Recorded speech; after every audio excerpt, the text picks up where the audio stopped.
Hello my friends and welcome to the commentary edition for the Forgotten Keep Floor 2. So we're doing something a little bit different this time. As you can see, we're going to do a little bit of a face cam. Kind of like I was talking about at the end of the last video, where I was doing a lot of talking with my hands. So we're going to start incorporating this in here, so that way when I'm talking like this, you can actually see what's going on. So let's go ahead and jump right into it. This floor was super easy to do. I really enjoyed how this one ended up turning out. I'm very glad I got rid of the room off to the side here that I wasn't really sure what I was going to do with. I was just going to throw some stuff in there, maybe make it an extra encounter. But as I was working through this, I'm like, this doesn't make sense. I'm trying to shove too much into it. Let's just kind of focus on what we have. And we turned out with what I think is a really awesome level thematically with these orcs that have taken over.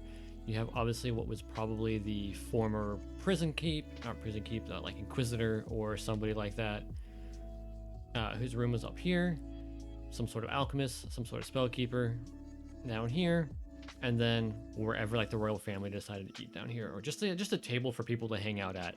And it turned out really cool. I loved having the heart back here, and this was a lot of fun to kind of design some encounters around with these guys being hidden back in here, even though it really doesn't much do anything. The one solo guy down here who is essentially the final boss of the dungeon. This is just like a little extra encounter over here. And as I was testing this, I was noticing that this fight left you with nothing here, because I mean you're expending everything as you come down here, get into here, kill everything there. This fight will probably kick your ass depending on how your team is set up, and then you needed a spot to rest. And I wanted to give a secret area if you have a rogue and you happen to find it. Or if you do actually investigate up here, you'll have this button here that will open this up. So that way there is a way to find it, as long as you're like exploring the level or you have a rogue or something in the party. I think this one was pretty straightforward after I've kind of figured out how I want it to flow. The single door really bugs me, as you have these uneven numbers here and there's no way to kind of get the door in the center. And I'm like, I wanted just a single door. And I had some ideas like afterwards of how to maybe make it happen, but as I was going through it, I'm like, I don't have time. I don't want to sit here and spend 10-15 minutes trying to figure out how to get a single door going on in here. The double door works fine. It's just not as cool thematically, I think. And this fight was just so fun. So fun to do. I'm trying to think of what else we got going on here. I don't think there really is much outside of, we have this. So we have this goofy room up here.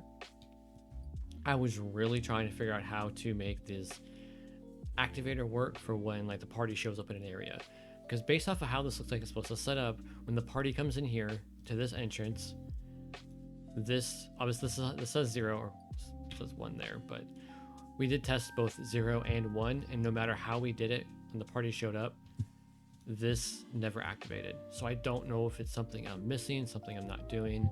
I'm probably gonna spend some time this week and try to play around with it, not in a 1-hour dungeon, just to kind of see if it's something related to how I have it set up, or if it's just a bug with the Dungeon Maker as it is right now. I am really excited to continue doing these. I think we have one more tile set to explore. That is everything they have included so far.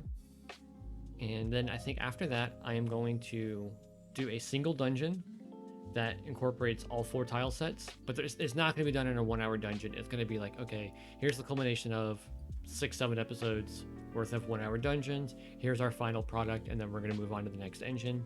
Maybe still dabble in Solasta every once in a while. So let me know what you guys think about that in the comments below, and I will see you guys in the next video.